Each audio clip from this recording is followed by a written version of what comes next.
Hello everyone, and welcome back to Jesse Hecht Creative. Today we're going over 3 different Marvel Legends Vultures, the classic, the ultimate, and the animated from Marvel Legends. Before we begin, make sure to hit that like button and smash that subscribe button. Now let's get to it. Vulture is a really awesome head sculpt. I love this old man look. It's kind of funny and creepy at the same time. You get almost pink like eyeshadow right over here around his eyes, as well as those gray brows, and the liver spots up here complete the look so nicely. And I swear that in his mouth are some dentures. That'd be a really funny accessory for him. I don't know why, it's just cool like that. His ears are also appropriately really large and wrinkly. I think they stop growing at a certain time and don't undergrow or get smaller as you age, so there's that. And the baldness on him is appropriately bald, I guess, but the liver spots kind of help it out, even though there is this weird seam on his neck. What is that? And the vulture collar, while not looking like it, I think it might have a slight blue wash, so that's pretty cool on this piece. It looks wonderful and it's sculpted very nicely. It's also a piece you can move around a bit. As well as the head, which can swivel all the way around, as well as go up pretty far, nice for a flying character, and down pretty far, nice for a flying character. It's great. And the body is made of this dark green material with a really nice looking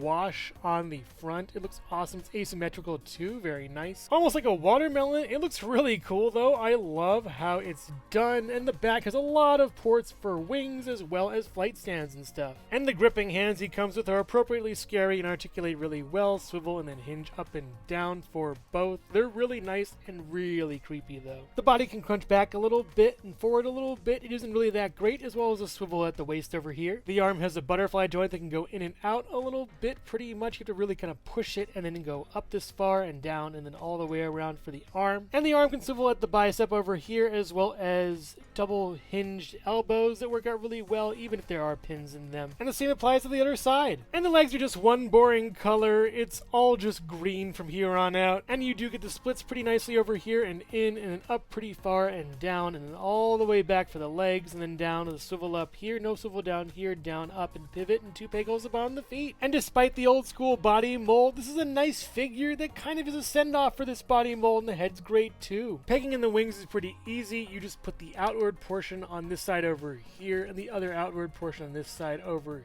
here, over there, and it works very nicely. And the other side is pretty much the same, just placing the wings on in the ports. You have to kind of wiggle them around in there for them to stay there. It works well. And on Vulture, the wings look very amazing. I love the gradient on them, from a little bit of dark on the inside to a lighter green on the outside. It complements the dark green from the figure very well. And when posed just right, the wings are formidable looking and are super cool. I like these pieces a lot, although they do fall out easily under any movement. Any sharp movement will get them off. And when pegging them in, I do recommend you pose the figure before doing so, because these holes are not going to last forever on his arms, sadly. And aside from the wings, the only other accessory he comes with is his helmeted head, and I like how it looks, but I don't know if I'll really be using it in my displays. I'm not familiar at all with this helmet, and it looks nice and very vulture-y type, but I don't know. It should have been a helmet instead of having, I don't know, ears. It's just kind of weird, and the texture is a little bit off for me, I gotta say. The expression's also really muted. I liked the smiling expression on the other one. They couldn't have had him yelling or something more expressive than this bland thing. I don't know, maybe he's just flying around, whatever. And while I'm not a big fan of it, I gotta give credit to the designers for making this helmet. It looks pretty cool, and it works very well for this figure. I'm not sure if there's anything underneath. Maybe he's bald. I don't want to check, though. And this head sculpt can swivel all the way around over here, as well as go back pretty far and forward pretty far with a little bit of pivot. It works out nicely. Here is classic Vulture next to classic Spider-Man. The head sculpt for the Ultimate Vulture looks pretty nice sculpture-wise as well as paint-wise. It's pretty bald, the ears look good, the eyebrows look good, but the face sculpt bugs me. He looks way too young and eager compared to the previous Vulture. That smile looks like it's gonna sell me something, and his eyes look really dead. I'm just not sure this is my favorite head sculpt. And the teeth look really corny and animated. Considering who I'm reviewing next, yeah, this doesn't really bode well. It's just too strange and not good enough for me. He also looks like he wants to sell me something. It isn't that great, but the head sculpt does swivel all the way around over here, as well as go back really far, forward really far. Nice pivot too for this weird Vulture head sculpt. The body for Ultimate Vulture is similar to the previous, yet I'm just not a big fan of the color scheme on this one. The shiny greens kind of clash in a way to me, and I'm just not a fan of how this all looks like a big hunchy kind of thing. And these, what are these, feathers? I just don't don't get it. The belt doesn't look that great either. It's just not really a belt. It's just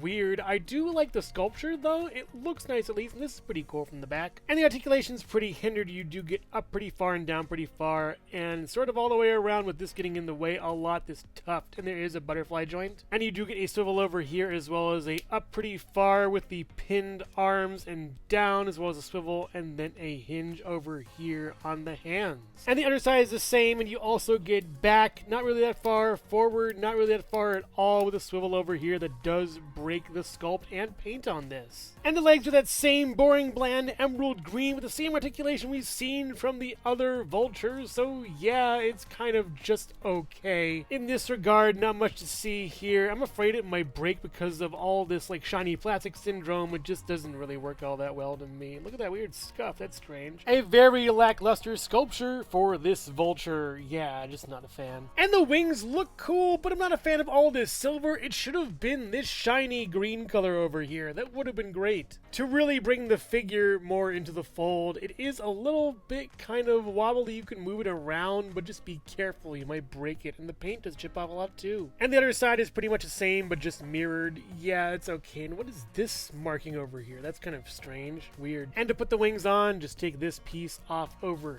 here, kind of easy on that. And then to place your wings on this little piece, just put it in here, and one of them has a notch so you won't get confused which one is which. And then just peg it back into the back of the vulture, and it looks pretty cool actually. The complete lack of shelf space I have aside, this is actually pretty cool. I can dig it. It works better as a whole figure with the wings than without. This visage of the vulture works out pretty well. I'm not sure if I'm going to keep this one or not, but I gotta say, with the wings on, it looks really cool and very scary, this face still. Here is Ultimate Vulture next to Ultimate Spider-Man. The classic Vulture stands at about, I would say, 6¼ inches tall. The Ultimate is about, I would say, 6 inches tall, and this one over here is about 6¼ inches tall. And here is the classic Vulture, the helmeted Vulture, and the Ultimate Vulture all next to each other, and they look pretty good. I gotta say though, even though I do like the Ultimate Vulture, it looks very nice, and the helmeted one is pretty good too. This classic one is just my favorite though. I can at least put these on a shelf, and this one I really can't. So yeah, there's that. More vultures for Spider-Man to fight right after this. Hello everyone, and thank you so much for watching so far. Make sure to click like, subscribe, share, leave a comment, and hit the bell icon for more creativity. Now let's get back to it. Right out the gate, I gotta say I'm not a fan of this vulture head sculpt. It doesn't look that great to me. The lime green is off. What is this over here? That's terrible. The hair is too swooped back. It isn't really great at all. Not my vulture hashtag on that one. The lips are really pronounced. The face looks like it's kind of smushing in and crunching in, and just not my thing. The hair looks sculpted pretty well though, at least I guess. And you do get a swivel over here all the way around, as well as up pretty okay and down pretty okay, with a pivot over here, and it's just alright. The body is like a Technicolor mishmash of like kind of all the bluish greenish hues. It's very weird to me. A lot of yellow pills throughout the figure over here for something, and then a weapon over here, as well as some armor in the lime green. It actually looks kind of good next to this color, but I don't know, it's just weird to me. And the articulation is okay, I guess. You get up pretty far moving this up and stretching that out. That's bad. All the way around, not really. You get this thing in the way, kind of, with a swivel over here. Double jointed pinless tech elbows that are kind of hard to get up on the first